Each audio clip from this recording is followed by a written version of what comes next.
মুর্শিদাবাদে 56.44% আবেদন বাতিল হয়ে গিয়েছে।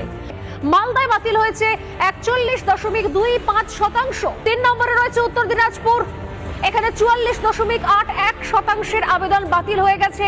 তারাও ধরা পড়ে গেছেন নকল কাগজ বানিয়ে তারা ভোটার তালিকায় নাম তুলতে এসেছিল, ক্যান্সেল হয়ে গেছে, বাতিল হয়ে গেছে। উত্তর দিনাজপুর 44.81%।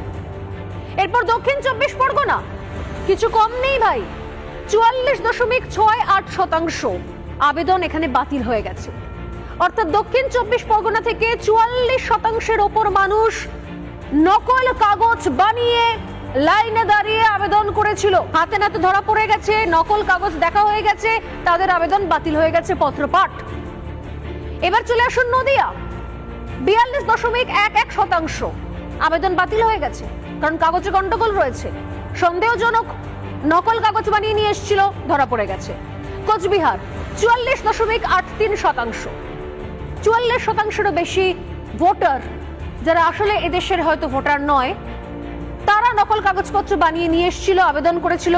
তাদের এত তারা 7 তাড়াতাড়ি আবেদন করে দিয়েছে, এসআইআর চালু হওয়ার আগেই আবেদন করে দিয়েছে, কিন্তু কাগজপত্রগুলো ঠিক নয়, কাগজপত্রগুলো নকল কাগজ, তাই তাদের আবেদনও পত্রপাঠ খারিজ হয়ে গেছে।